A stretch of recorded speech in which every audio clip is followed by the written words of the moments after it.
안녕하세요. 이번 시간에는 재료역학 새로운 장인 6.6장 전단 중심의 개념이라는 파트를 시작을 해 볼 겁니다.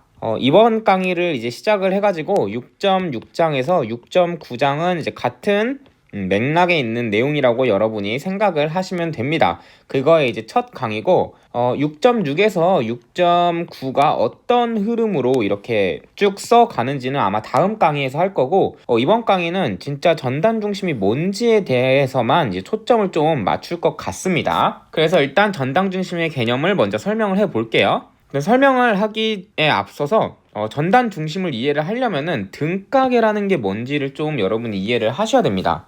등가계는 이제 영어로 써보면요, equivalent 시스템의 약자입니다. equivalent 시스템의 약자인데 이거를 우리가 배운 적이 있냐라고 물어보면요, 이게 사실 정역학 3장에 나옵니다. 여기다 이제 적어볼까요? 정역학 3장에. 물론 이제 책에 따라서 내용은 다를 수 있겠지만 저는 누가 쓴 건지 갑자기 기억이 안 나네요. 한글판로는 노란색이고 이제 영어판으로는 주황색인 정역학 책이 있는데 그 책 기준으로 이제 3장에 이 내용이 나옵니다. 근데 정역학 3장이 뭘 배웠던 파트냐면은 이제 모멘트가 거리의 벡터와 힘의 벡터를 외적한 게 모멘트이다 라는 내용을 배웠던 그 챕터거든요. 근데 이걸 좀 지켜보면은 보통은 이제 모멘트가 이제 정역학 3장의 핵심 내용으로 알고 이제 다음 내용을 진행하는 경우가 굉장히 많더라고요. 물론 모멘트는 중요한 개념이긴 합니다. 정역학 3장에. 근데 정역학 3장의 핵심 내용이 모멘트이냐? 라면은 그건 조금 아니었습니다. 정역학 3장의 제목이 뭐였냐면은 강체를 일단 처음 배우고요. 일단 콜론을 좀 찍어요. 그 다음에 힘의 등가계가 바로 정역학 3장의 내용입니다. 그럼 정역학 3장의 핵심은요, 모멘트가 아니라 등가계라는 게 핵심이었어요, 사실은. 근데 이 등가계를 만들기 위한 방법이 모멘트를 이용하는 거였기 때문에 정역학 3장에 모멘트가 나온 겁니다. 그러니까 등가계를 설명하기 위한 개념이 모멘트였던 거예요. 그래서 이 등가계는 사실 우리가 배운 적이 있고 생각보다 굉장히 중요하게 다뤘어야 하는 내용입니다. 사실 정역학 3장이 그 정역학 책 전체를 통틀어서 저는 제일 기본기라고 봅니다. 거기서부터 사실상 시작을 하는 거라고 봐요. 저는 그만큼 중요한 내용이었습니다. 일단 중요하다는 걸 알고 뭔지를 일단 설명을 해보면요, equivalent는 뭐냐면 equal 플러스 value의 약자입니다. equal 플러스 value, 이제 같은 어떤 가치를 갖는다는 거겠죠. 같은 가치의 시스템, 즉 이렇게 어떤 두 시스템이 있습니다. 얘를 이제 1번 시스템 그리고 2번 시스템이라고 할게요. 시스템은 이제 한국말로는 우리가 개라고 불러요. 개. 여기 개라고 부르고 뭐 딱히 뭐 정의를 뭐 굳이 이제 알아야 되나? 라는 생각은 좀 들긴 합니다. 그냥 어떤 구성되어 있는 집단을 그냥 개라고 부르면 돼요. 어떤 1번 개, 2번 개가 이렇게 있는데 이 둘이 이코에블런트 시스템이다. 즉 이 둘이 등가계다라는 건요, 결국 이 둘을 어떤 관점에서 봤을 때 이 둘을 같다라고 볼 수 있다는 거예요. 그러니까 equal value라고 그랬잖아요. equal value. 근데 어떤 이 두 개가 어떤 밸류의 관점에서는 이 둘이 같다라는 겁니다. 그게 사실 상황에 따라 다르지만 재료역학은 정역학을 기반으로 하고 그럼 정역학에서의 등가계라는 게 있을 겁니다. 그러니까 이 둘은 정역학적으로는 같다라고 할 수 있을 때 이 둘을 등가계라고 불러요. 약간 말이 길었지만 이 두 시스템이 정역학적으로 같다 라는 말이 바로 등가계입니다. 등가인 계라는 거죠. 같은 값을 갖는 계, 즉 정역학적으로 봤을 때 같다고 볼 수 있는 계인데 3장의 핵심 내용이 뭐였었냐면은 그럼 정역학적으로 같다고 볼 수 있는 애들이 도대체 무슨 얘기냐라는 걸 정확히 배웠습니다. 그 답이 뭐였냐면요, 시그마 F와 시그마 모멘트가 같다가 답이었습니다. 그러니까 어떤 두 개가 등가계이다? 그 말은 시그마 F와 시그마 모멘트가 같다란 얘기예요. 무슨 얘기냐면 이 1번 계에다가 힘을 3개 정도 표시를 해볼게요. F1 많이 해봤죠? 이렇게 그려져 있는 거를 F2 벡터, 그리고 F3 벡터는 이렇게 표시를 할게요. F3 벡터. 그리고 여기 2번 개에다가도 표시를 좀 해볼게요. 그러니까 F4 벡터. 그리고 F5 벡터를 어떻게 표시하면 좋을까요? F5를 뭐 그냥 대충 이렇게 표시를 할게요. 이렇게 표시를 했다고 해보겠습니다. 이 상태에서 우리 정력학에서 시그마 F 구하는 법은 배웠죠. 평행사변형 법칙을 이용하든가 아니면 성분을 분해해서 하던가. 그렇게 해서 여기 시그마 F를 구합니다. 조금 옆에 써줄게요. 이제 이렇게 해서 시그마 F를 구해요. 이 개에서. 그 다음에 시그마 모멘트도 구해요. 근데 모멘트는 한 점을 찍어줘야 되는데 아무 점이나 찍으면 됩니다. 이 점을 5로 찍고 5에서 모멘트를 구했다고 해볼게요.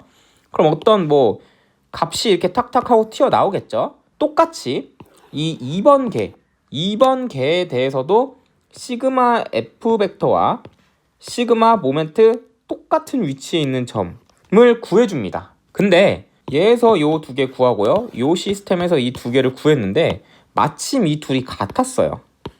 그렇다면 이 둘은 등가계입니다. 정력학에서 보는. 자, 다시 정리를 해보자면은 우리가 전단 중심을 이해하려면 먼저 등가계라는 말에 대한 이해가 좀 필요해요. 근데 물론 재료역학 책엔 나오지 않습니다. 이 말이. 전단 중심 개념을 이해하려면 등가계라는 것에 대한 이해가 필요한데 등가계는 우리가 정력학 3장에서 배웠고요. 등가계는 학문에 따라서 정의하는 방법이 약간씩 바뀝니다. 근데 정력학에서 보는 등가계, 정력학에서 얘와 얘는 같다라고 볼 수 있는 조건이 뭐냐면은 여기서 구한 시그마 F와 여기서 구한 시그마 F가 같고 이게 1번 조건이에요. 그 다음에 여기서 구한 어떤 점에 대해 모멘트와 여기서 구한 어떤 점의 모멘트 똑같은 점이어야 됩니다.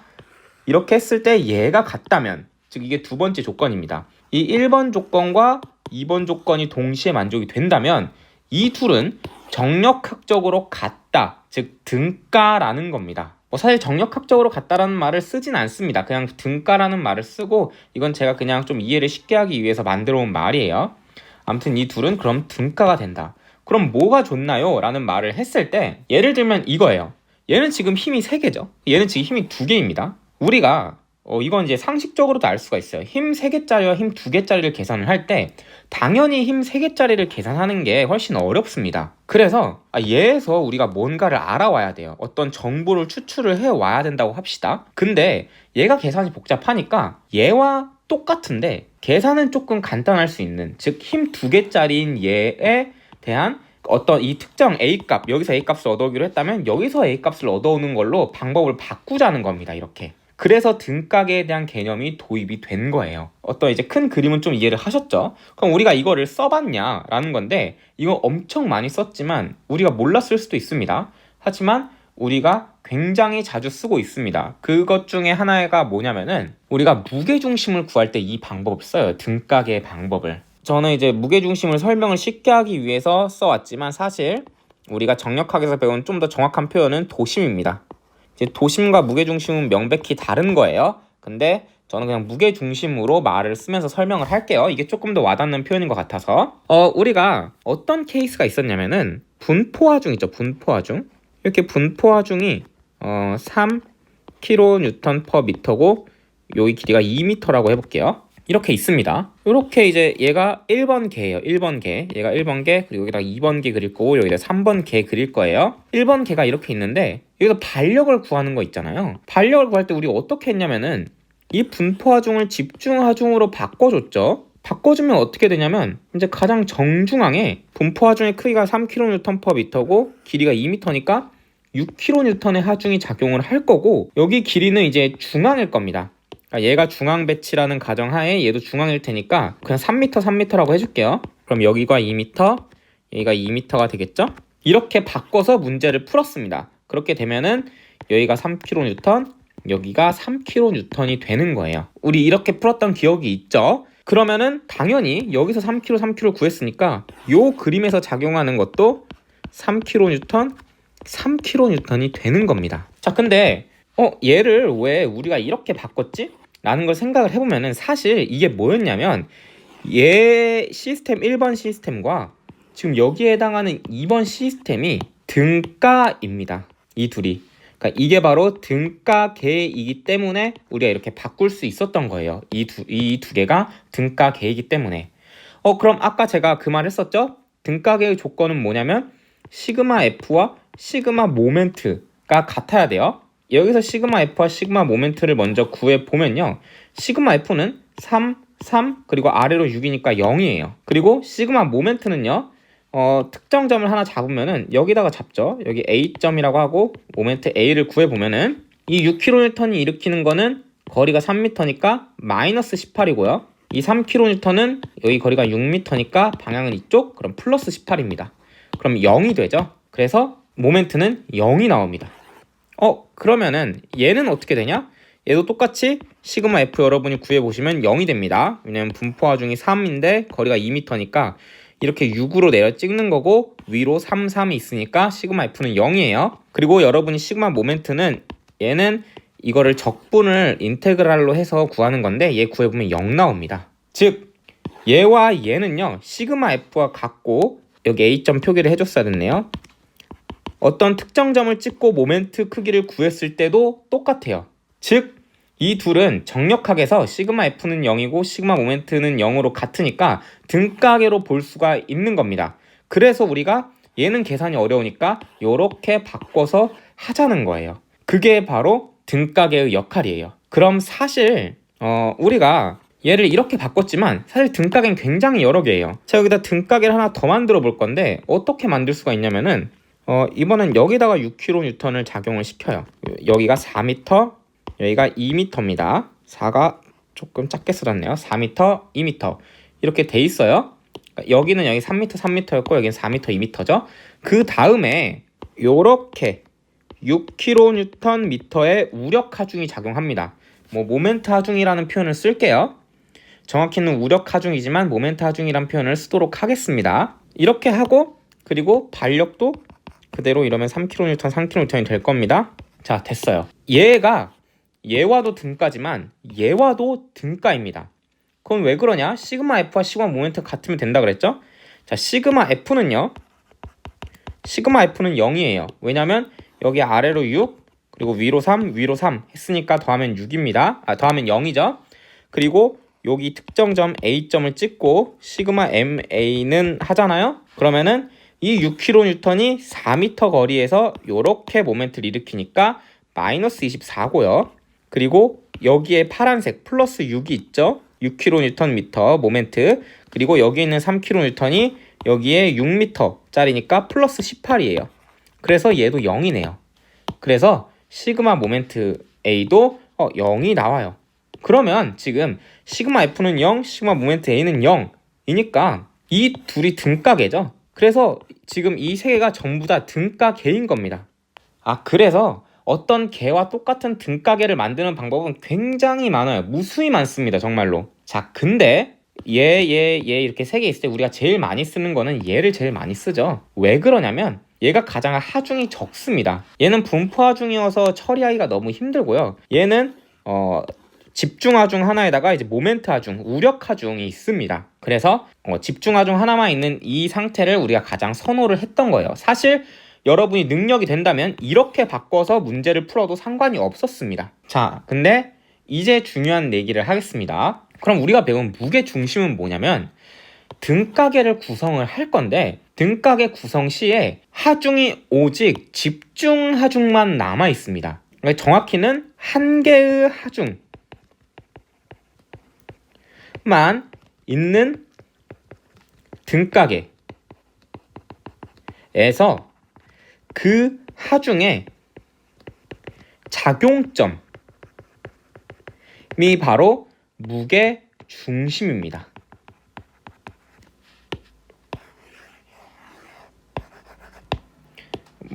정확한 어떤 학문적 정의는 아니고 제가 쉽게 설명을 하기 위해서 이런 문장을 만든 겁니다. 그러니까 어떤 등가계에 대한 건 우리가 무한히 만들 수가 있는데 그 등가계 중에 한 개의 하중만 있는 등가계, 즉 얘죠. 그러니까 이 3kN, 3kN는 바꾼 게 아니고 그러니까 이 하중만 우리가 바꿀 건데 이렇게 바꾸면 하중이 두 개예요. 모멘트랑 집중. 이렇게 바꾸면 하나죠. 한 개의 하중만 있는 등가계로 바꿔요. 그때 그 하중의 작용점이 바로 무게 중심이었던 겁니다. 즉 이 점이 무게 중심이고, 이 무게 중심 어떻게 구했냐? 요 분포 하중 있죠? 얘 분포 하중의 중앙점이었던 거죠. 그래서 이게 바로 무게 중심입니다. 그래서 우리가 등가계를 이렇게 바꿔봤던 기억이 있어요. 이 얘기를 왜 하냐면, 마지막 슬라이드예요. 이번 강의 전단 중심이 사실 무게 중심에서 그 무게를 전단으로 바꾼 거에 불과합니다. 무게 중심이 이거였죠. 한 개의 하중만 있는 등가계에서 그 하중의 작용점이다. 전단 중심은 뭐냐면요, 아까는 한 개의 하중이었죠. 한 개의 전단력만 있는 등가계에서 그 하중이 아니죠. 그 전단력이죠. 그 전단력의 작용점입니다.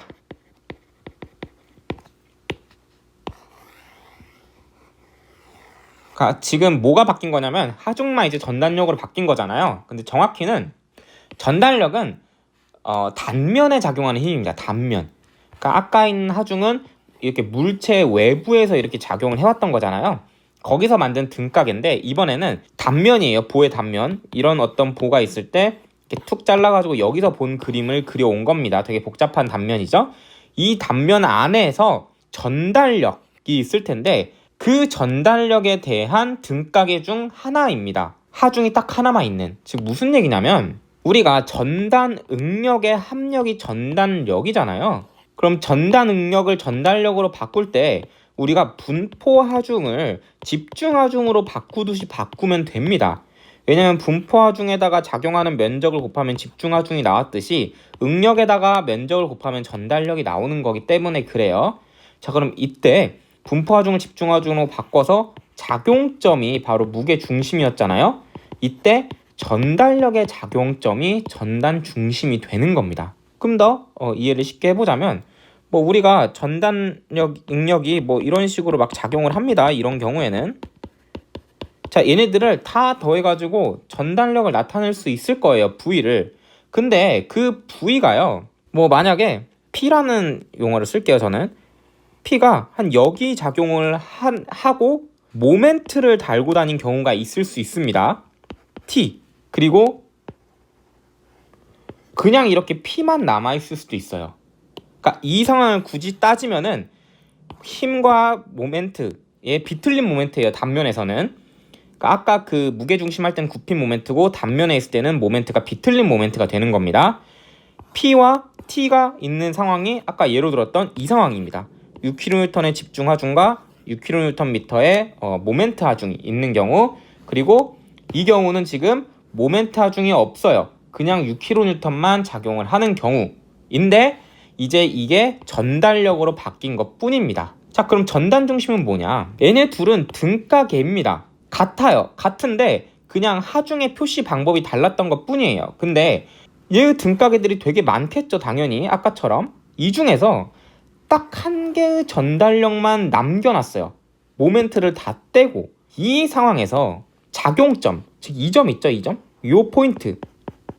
이 점이 바로 전단 중심입니다. 그리고 알파벳으로는 보통 S라고 써요. 그래서 이게 바로 전단 중심의 개념이었습니다. 무게중심과 이제 등가계가 조금 어색했으면 이건 강의가 어려웠을 수도 있어요. 제가 이제 최대한 계산은 빼고 좀 직관적으로 설명을 하려다 했는데 그렇게 설명을 해도 저도 약간 어렵네요. 아무튼 이런 개념입니다. 그러니까 전단 중심 개념이 사실상 무게중심, 도심 이런 개념과 완전히 흡사해요. 그냥 등가계를 만들었던 방법 중에 이번엔 전달력을 이용해서 등가계를 만들어 보자라는 논리인 것 뿐입니다. 그럼 여러분 6.6에서 6.9장까지 한 맥락이라고 제가 얘기를 했잖아요. 여기에 핵심은 뭐냐면 도대체 전단 중심 어떻게 구할 거냐라는 게 바로 핵심입니다. 전단 중심을 어떻게 구하냐? 왜 이렇게 전단 중심에 신경을 많이 쓰냐? 얘가 일단 제일 간단한 상태이기도 하고요. 이 상태는 결국에 비틀림 모멘트가 존재를 한다는 얘기거든요. 여기는 비틀림이 없지만 여기에 비틀림 모멘트가 존재를 한다는 건 이 단면은 곧 비틀림에 가해질 거예요. 그렇기 때문에 도대체 하중이 어디에 작용을 해야, 즉 전달력이 어디에 작용을 해야지 이 단면이 안 비틀리고 있을까? 대한 해답이 바로 전단 중심입니다. 그래서 이 전단 중심을 찾는 게 매우 중요하고 이 전단 중심을 찾는 게 6.6에서 6.9의 핵심 내용입니다. 근데 실제 전단 중심을 구해보는 건 여러분이 6.9장에서 나오고요. 지금 6.6장이죠? 6.7, 6.8의 경우에는 전단 중심을 구하기 위해 어떤 초기 작업을 하나를 해줘야 되는데 그 내용을 다루는 게 6.7장, 6.8장입니다. 그래서 이제 이런 내용을 배운다라는 거예요. 어려웠지만 이제 복습 잘 해주시고 다음 강의에서는 6.6에서 6.7, 6.8, 6.9장에서 조금 어떤 내용을 다루는지에 대한 상세한 설명을 하는 강의를 찍어보도록 하겠습니다. 감사합니다.